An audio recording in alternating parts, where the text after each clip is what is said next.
रामकृष्ण हरी चव मंत्र चॅनल मध्ये माझ्या सगळ्या मैत्रिणींचं अगदी मनापासून स्वागत आहे। आज आपण अगदी दोनच वस्तूंपासून आणि अगदी झटपट असा होणारा हा नाश्ता बनवतोय। त्यासाठी लागणारं साहित्य बघू। 1 वाटी रवा आहे, 1 वाटी पोहे, ही आपलं घरगुती दही आहे त्यामुळे थोडंसं पातळ वाटतं, आणि 1 इनोची पुडी। अगोदर आता आपण हे पोहे स्वच्छ पाण्याने धुवून आणि भिजत ठेवणार आहे। आता आपण 1 वाटी घेऊ आणि हा जो रवा आहे त्यात घालून घेणार आहे।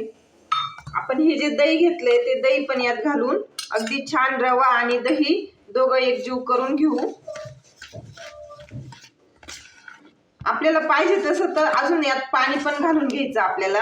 हे 1 वाटी पाणी घेतलं, आता दोघं एकजीव करून घेऊ चांगलं। मुलांना नाश्त्यासाठी काय करावं धावपळीच्या जीवनात, तर अगदी हा नाश्ता बनवण्यासाठी एकदम सोपी रेसिपी ही 10 मिनिटात होणारी। आपण आता हे मिक्सरच्या भांड्यामध्ये काढून घेऊ। 1 मिक्सरचं भांडं घेतलं, त्यात आता हे सर्व घालून घेणार आहे आपण।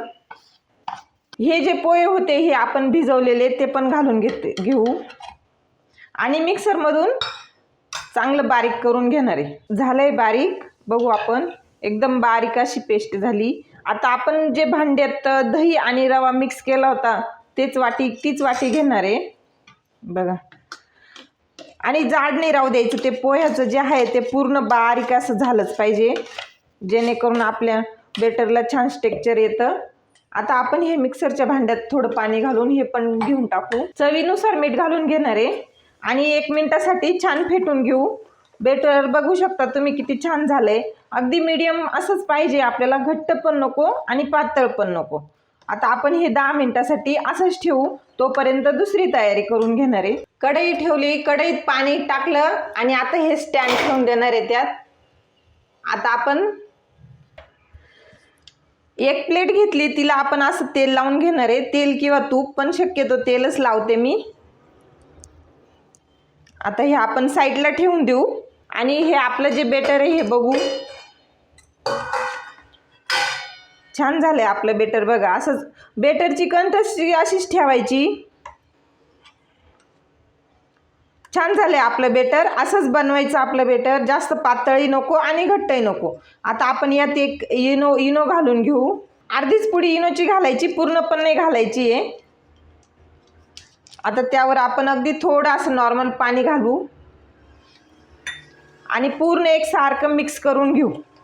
ही खूप महत्त्वाची ट्रिक आहे। आपण जेव्हा इनो घालतो तेव्हा इनो घातल्याच्या नंतर बिलकुल वेळ जाऊ द्यायचा नाही, आणि तिकडे जे पाणी ठेवलंय आपण ते पाणी पण अगदी गरम झालंच पाहिजे, उकळलेलं पाणी पाहिजे, जेणेकरून आपला हा जो नाश्ता आहे, हा जो ढोकळा आहे, हा खूप छान स्पंजी असा बनतो।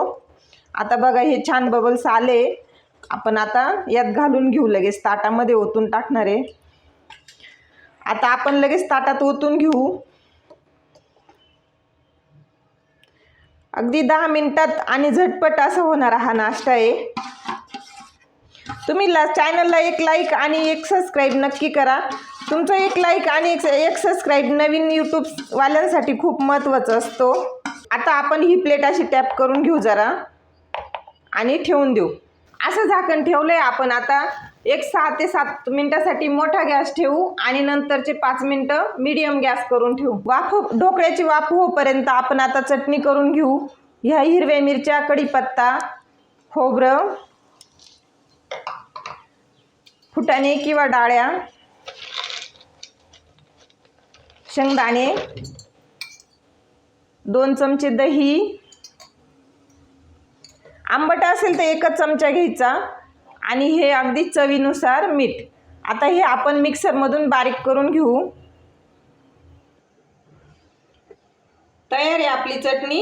आता आपण हिला वाटीत काढून आणि जो तडका खमणवरती टाकणार आहे तोच तडका चटणीत पण घालून घेणार आहे आपण। 10 मिनिटं झाले, आपण आता चेक करू। हे जे काळं दिसतंय हे तीळ घातलेत, असेही खाल्ल्या जात नाही बघा। आपण ही जी सुरी टाकून बघितली, ही सुरी अशी क्लीन यायला पाहिजे, आली क्लीन, पण थोडं अगदी इथं वाटतंय तर थोडं राहू देऊ 1 मिनिटासाठी।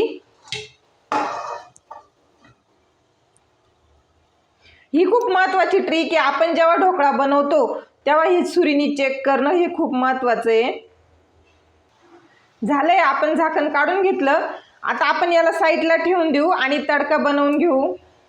तडका पॅन ठेवलाय, गरम करून घेऊ. व्हिडिओ थोडा मोठा झाला पण आपल्याला चटणी पण बनवायची आणि तडका बी बनवायचा, तर त्यामुळं व्हिडिओ तर मोठा होणारच. तेल चांगलं कडकडीत तापून घेऊ. तेल तापलं, आपण गॅस बंद केलाय. हे घालू मोहरी,